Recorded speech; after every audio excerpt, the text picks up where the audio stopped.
Let me play among the stars. Let me see what spring is like on Jupiter and Mars. In other words, hold my hand. I'm not sure this was the first time I saw her, but it was early on. I was in the administrative wing with the wall of windows overlooking Market Street, all very open concept. Who knew? Who knows why I was there? I just like to walk up and down the hall and soak in the activities being conducted in all in the name of theater. I probably made a royal pest of myself, but my recollection is that everyone was friendly and happy to answer questions and offer me cookies.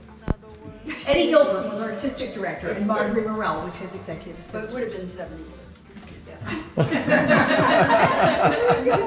Marjorie's desk was very near the front reception.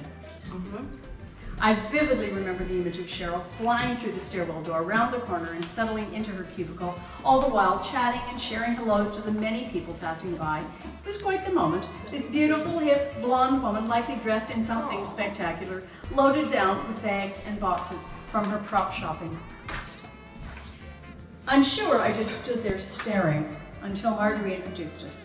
Cheryl, emptying the bags, dialing the phone, kicking off high-heeled boots, still managed to welcome me with the biggest smile and probably a massive hug. I would get to know Cheryl and Dwight in a warm and friendly way. They were like the theater gods to me. Cheryl sometimes took me on a shopping trip, out to one of her many antique dealers whom she befriended in search of the perfect chair, the perfect table or lamp, designers, even the difficult ones like Mark Negan, or gentle but particular ones like Peter Wingate, knew they could trust Cheryl.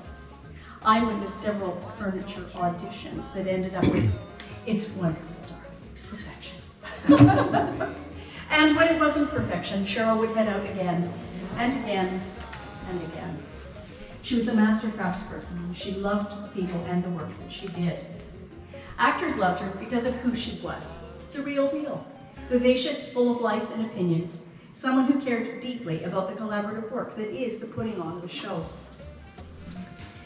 She also threw some of the best parties of the season, including in her own home with the upside-down pineapple wallpaper. Oh, yeah! Right. She kept a friendly eye on me and made sure I didn't get into any trouble. I was, after all, just a teenager. A role model then and a role model now. She was a handful. Yes. Yeah. One of several. Yeah. She would write to me at theater school and keep me up to date on life at NTC. But eventually our correspondence faded as we both got caught up in the more immediate details of life, Cheryl in Stratford and Halifax, me in Niagara-on-the-Lake, and in Montreal. And then, after 40 years, mutual friend Diane Woodrow and I drove from Toronto and landed on Cheryl and Rennie's doorstep. We had reconnected when news was being shared about Dwight's passing, and there she was, the same Cheryl, as beautiful and stylish as ever. It is such a cliche, but we simply picked up where we had left off. That was 6 or 7 years ago, I think, Cheryl? Yep. We've spoken about it many times. While we both have sisters, our connection is like that of sisters, but soul sisters. You have enriched my life and my clothes closet beyond measure. Nick and I are so grateful for your and Rennie's kindness, generosity, and friendship. Through you, we've met so many wonderful friends, many of them who are celebrating here with you today. You are truly one of a kind. A survivor who got on with life rather than dwelling on the difficulties that came your way. You continue to be witty, curious, determined, and sharp as a tack. You are an engaged advocate for Aboriginal rights, a supporter of all creative people, a talented designer/curator. Look around the home and gardens that she and Rennie have created. And a diligent analyst of current social issues and a loving, supportive mother and partner. You've lived such a full and interesting life. And there's so much more to come. Thank you for including me and now Nick on your adventures. Thank you, Rennie, for this beautiful celebration. Together, you and Cheryl are an amazing pair. Cheers to you, dear Cheryl, with much love. Thank you. Oh.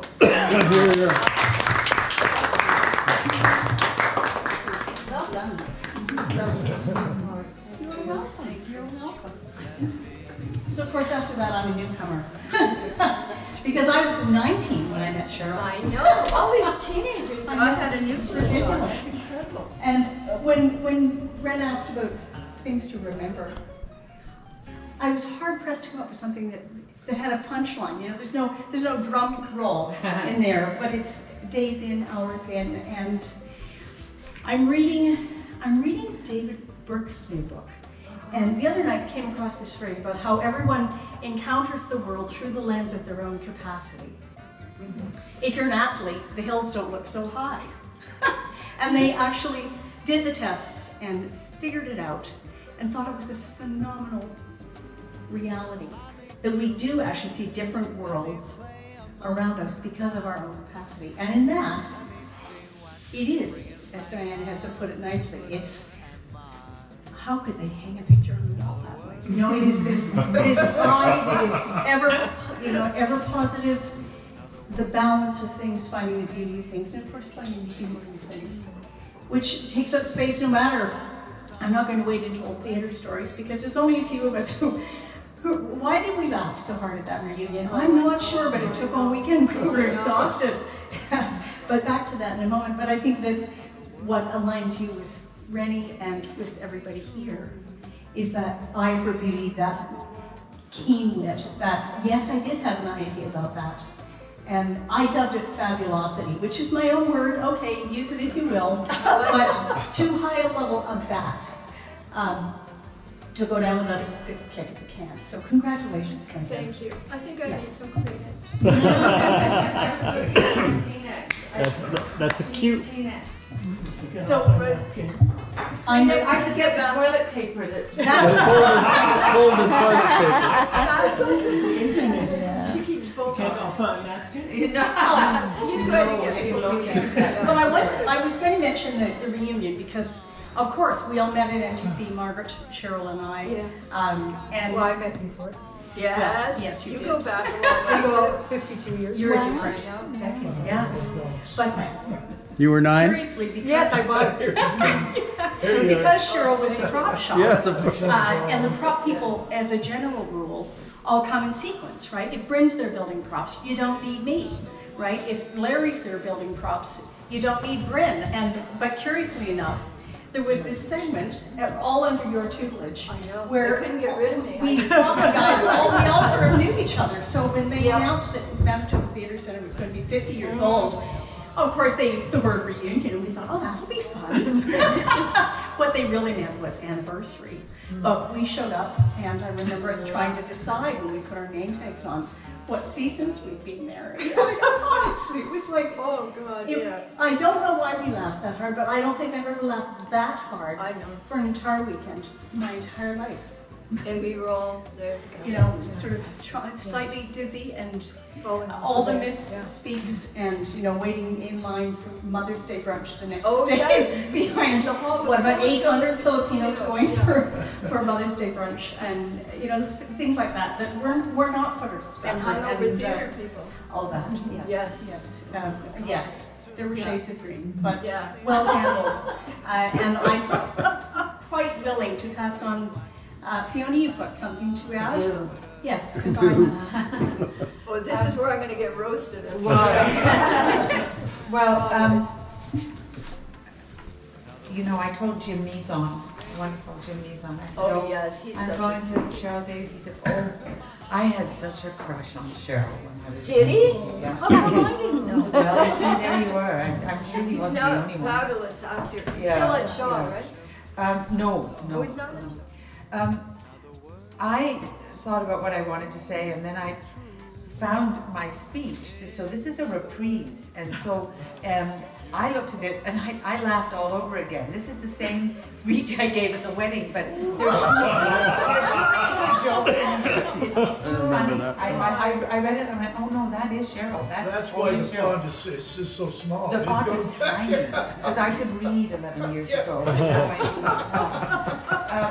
But I know that Diana felt that you kept her out of trouble. You never did that for me. No, I couldn't. No, I'm sorry, I know, I was slightly Yeah. incorrigible. We're in Durban. But you were my partner in crime for a time. Yes, let's just say. The truth comes out today. So I could go home early. and- Yeah, no, and you'd still be at it. Yeah. Is this the one where Cheryl was looking for the children? Looking for felt. Oh yes, oh that's all there. Oh, God. Here we But go. Cheryl, but this is true. She is our Lee Remick, our Lucille Ball, our Kate Hepburn, our Debbie Travis. She has an open heart, is ridiculously creative, versatile, clever, and wickedly funny. She's the life of the party. Way back before there were dinosaurs, it was 1974, and I recently met my future husband, Mac. He worked at the Manitoba Theatre Centre, and I was going there to perform. He said, oh, there's a gal here you've got to meet. You're gonna love her. Well, I did, instantly. And I've always felt she was the guardian angel of Max and my relationship. There was no standing on ceremony, no getting to know you. Once I met her, I felt as if I'd known her for years. So warm, welcoming, and forgiving was she. A year later, I went to Winnipeg for another acting gig, and Cheryl invited me to stay at her Chestnut Avenue home. Oh boy, we got into trouble. We had way too much fun. We painted Winnipeg red. We only stopped talking long enough to take another sip. Many candles were burned at both ends during that stay. I wish I could remember it better. It's probably best I don't. All the photos of that time have us with red eyes, and I don't think it was the camera. I don't need the mic really, do I? We've always done our bit for wine culture. Filthy job, somebody had to do it. It was Cheryl and me. Once we went to a party with her extended family, and all I remember is one husband's grandmother with a colander on her head, waving a wooden spoon, singing, "You can't kick your granny off the bus." I mean, they were fun. You just knew they were a fun family. Oh, God. Life around Cheryl is, I'm still coming through that mic. That's how loud I am. Life around Cheryl is always heightened. She's the one who's gone the extra mile to prepare for any occasion. Once it must have been Halloween. It was Cheryl. You never know. It could have been any day of the year. She came over to our Toronto house, decked out as the Mad Hatter. She rushed inside saying, "What time is it? What time is it?" And I don't know why, but I think after a few glasses of wine, I pushed her into the bushes in front of our house. I have this clear memory of the Mad Hatter falling backwards into the shrubbery. I don't know what the neighbors thought. And there are all those wonderful Cherylisms. When I stayed with Cheryl and family in Winnipeg, I watched in admiration as she kept things in line. If she came upon a living room that was a bit of a mess, it was, "What is wrong with this picture?" And then there's, "Is no my job, man," or "Get the lead out," or "What are you going to use for money? Buttons?" Then there's "Watch it, George," or "Go back, it's a trap." And she always had to name any car she owned. There have been Fritz Volkswagen, Dudley Datsun, Jane Honda. When Cheryl's older daughter Lisa was in preschool in Winnipeg, Bryn Finer, a prop master Cheryl worked with at MTC, picked Lisa up at school one day. And as they were driving to the theater through the Market District, traffic was challenging with cars and trucks merging at odd angles and fists being shaken. And as they were chatting about school, Lisa began yelling, "You Apple! Watch out, you Apple!" Bryn said, "What?" And Lisa said proudly that was what her mum yelled at other drivers. Poor Lisa grew up never knowing what an apple was. We were unlikely friends in one way because she already had a child and had more responsibilities than I did at the time. And she could cook.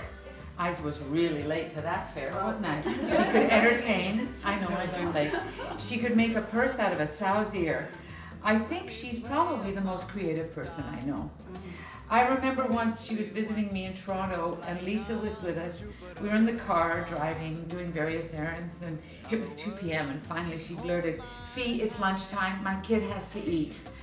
And she probably noticed that morning that all I had in my fridge was a box of baking soda and a container of salt. And I see now. Nothing in her Oh no, it was so sad. I would really. Yeah, I was dieting probably. I see now how patient she was with her actress friend.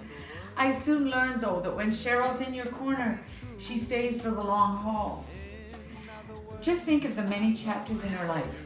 England, Winnipeg, Halifax, Toronto, Jordan, Stratford, Kitchener, and now New Hamburg. In the 70s at MTC in Winnipeg, she was running the props department. You couldn't stump her. For a production of Alice in Wonderland, she went to Johnson's Industrial Plastics looking for a product that would be used to build the king and queen's scepters. She inquired of a salesman, do you have styrofoam balls? The salesman answered, well, I don't think so.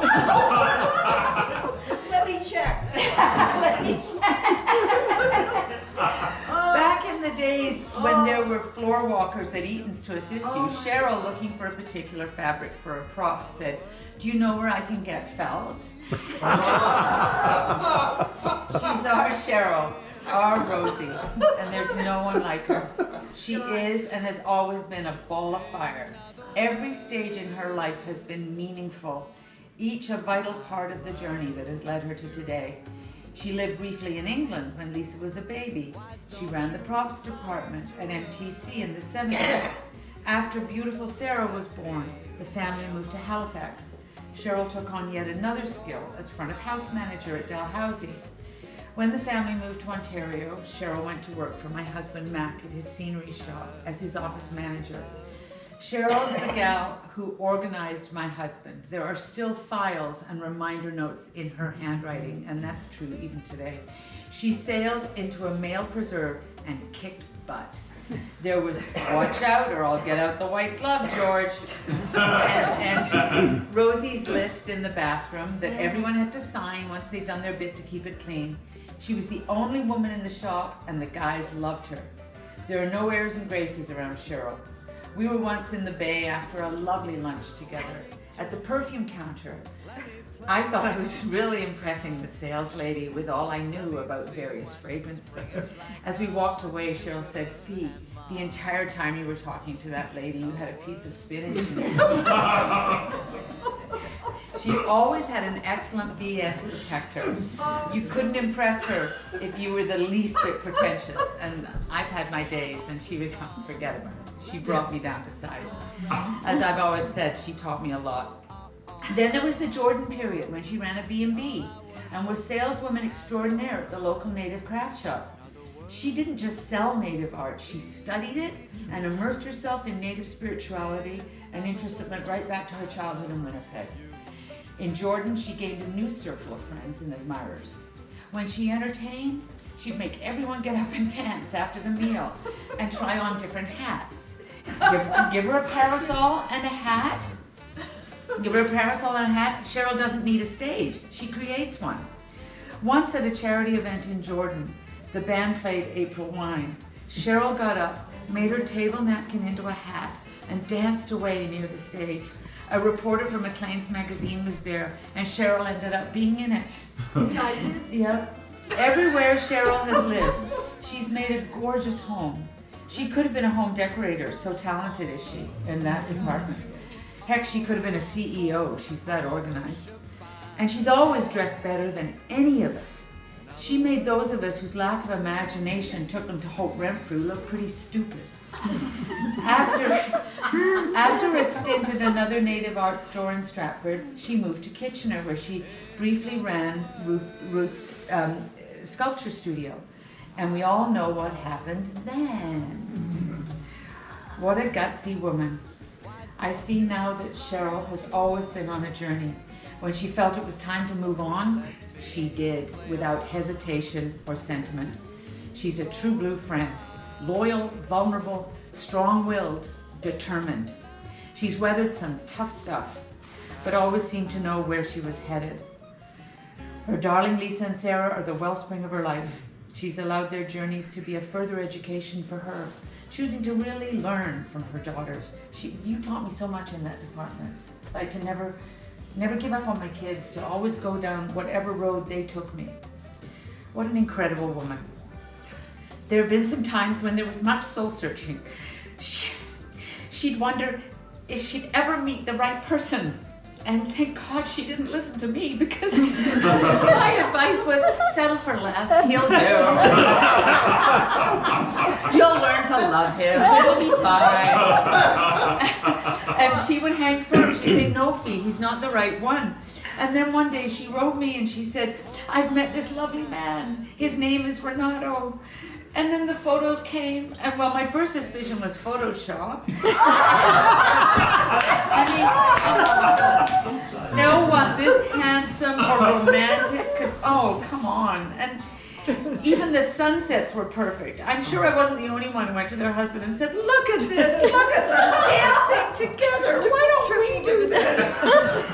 I guess I did a what is wrong with this picture about my life. Oh, Rennie, I know, you know what a beautiful person you've got in Cheryl. She always said she had the passion of a European, and now she's met her match. And you teach us all we need to know about life and what truly matters. So thank you, dear friend. You're the best friend a gal could have.